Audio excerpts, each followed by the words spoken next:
Hello everyone, this is Vanshika और आज हम बात करेंगे रैंक हियरार्की इन सीएपीएफ के बारे में, that is central armed police forces. सबसे पहले जानते हैं कि सीएपीएफ आखिर क्या है। गाइस, हमारे प्यारे भारत को एक्सटर्नली और इंटरनली सिक्योर रखने के लिए इंडियन सिक्योरिटी फोर्सेस 4 पार्ट्स में डिवाइडेड है, that is Indian armed forces, central armed police forces, paramilitary forces and Indian and state police forces.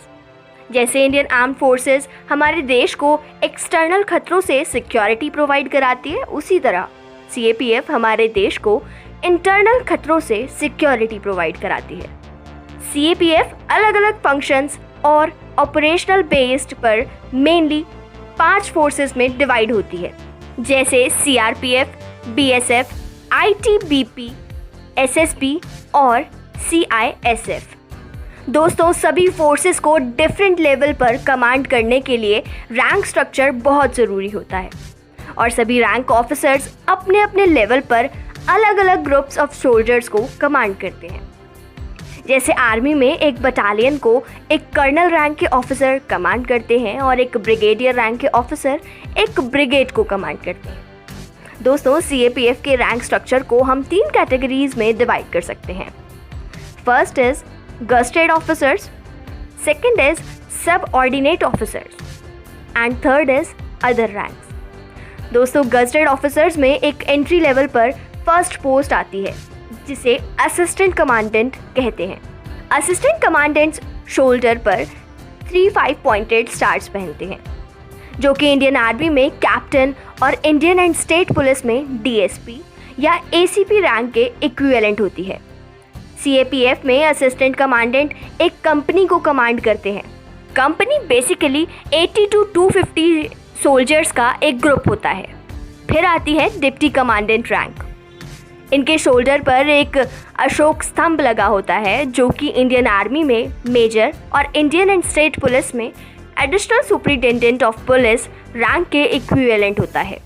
एक असिस्टेंट कमांडेंट को डिप्टी कमांडेंट की रैंक तक पहुंचने में करीब 5 साल का वक्त लगता है। And the next rank is second in command, जिसे शॉर्ट में 2IC भी कहते हैं।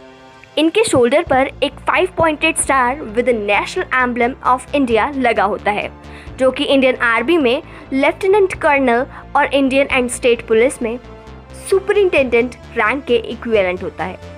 सीएपीएफ में अराउंड 10 इयर्स ऑफ सर्विस के बाद 2IC रैंक मिलती है। And the next rank is commandant.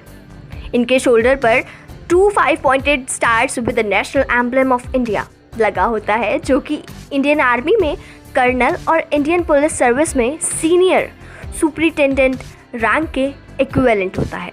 CAPF में कमांडेंट रैंक के ऑफिसर एक पूरी बटालियन के कमांडिंग ऑफिसर होते हैं। एक बटालियन में 5 से 7 कंपनीज होती हैं and around 15 years of service के बाद गस्टेड ऑफिसर्स को कमांडेंट रैंक दी जाती है। And the note point is CAPF की चाइल्ड एजेंसी सीआरपीएफ में सेकंड इन कमांड रैंक को यानी कि 2IC को कमांडेंट और कमांडेंट रैंक को सीनियर कमांडेंट कहते हैं, सो इसमें कंफ्यूज मत होना। And the next rank is DIG, that is deputy inspector general. इनके शोल्डर पर एक Ashok Stambh with 3-5 pointed stars in a triangular formation लगे होते हैं, जो कि इंडियन आर्मी में ब्रिगेडियर रैंक के इक्विवेलेंट होते हैं। दोस्तों, अब ध्यान देने वाली बात, सीएपीएफ में DIG रैंक पर ही IPS ऑफिसर्स का डेप्यूटेशन स्टार्ट होता है, जिसमें 25% post of DIG are reserved in CAPF for IPS officers, जिसका मतलब ये है कि सीएपीएफ में 25% DIG पोस्ट पर IPS ऑफिसर्स को डायरेक्टली अपॉइंट किया जाता है और बाकी के 75% DIG पोस्ट पर सीएपीएफ डिपार्टमेंट से ही कमांडेंट रैंक के ऑफिसर्स को प्रमोट किया जाता है। उसके बाद अगली पोस्ट आती है IG यानी कि इंस्पेक्टर जनरल की। इनके शोल्डर पर एक 5 pointed star with a sword and a baton in cross formation लगे होते हैं। इंडियन आर्मी में ये रैंक मेजर जनरल के इक्विवेलेंट होती है। CAPF में 50% of IG posts are reserved for IPS officers. सीधा सा मतलब है 50% आईजी की पोस्ट पर डायरेक्टली आईपीएस ऑफिसर्स को अपॉइंट किया जाता है और बाकी के 50% आईजी की पोस्ट पर सीएपीएफ डिपार्टमेंट से ही डीआईजी रैंक के ऑफिसर्स को प्रमोट किया जाता है। And the next post is ADG यानी कि एडिशनल डायरेक्टर जनरल। इनके शोल्डर पर एक Ashok Stambh with a sword and a baton in cross formation लगा होता है।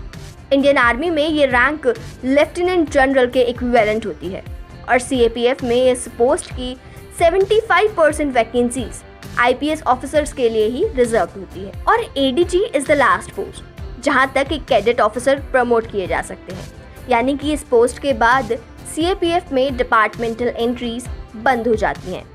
And the next and the last post in CAPF is DG यानी डायरेक्टर जनरल। इनके शोल्डर पर भी एक Ashok Stambh with a sword and a baton in cross formation लगा होता है। इंडियन आर्मी में ये रैंक भी लेफ्टिनेंट जनरल के इक्विवेलेंट होती है। एडीजी एंड डीजी में बस सीनियरिटी का डिफरेंस होता है, बाकी ये दोनों ही रैंक 3 स्टार रैंक होती हैं। And this is the top most post in CAPF. और 100% डीजी की पोस्ट आईपीएस ऑफिसर्स के लिए ही रिजर्व्ड होती हैं। मींस सीएपीएफ में डायरेक्टर जनरल सिर्फ और सिर्फ एक आईपीएस ऑफिसर ही बन सकता है। तो दोस्तों ये थी सेंट्रल आर्म्ड पुलिस फोर्सेस की रैंक स्ट्रक्चर। आई होप इस वीडियो से आपको बहुत काम की इन्फॉर्मेशन मिली होगी और अगर इस वीडियो के रिगार्डिंग आपके मन में कोई भी डाउट हो तो आप हमें इंस्टाग्राम पर डायरेक्ट मैसेज करके अपने डाउट्स क्लियर कर सकते हैं। और हाँ, अगर डाउट्स ना भी हो तो आप एक बार हमारे इंस्टाग्राम पेज चेक कीजिए, वहाँ आपको Indian armed forces and civil services से रिलेटेड बहुत सारी इंटरेस्टिंग एंड इन्फॉर्मेटिव पोस्ट मिलेंगी।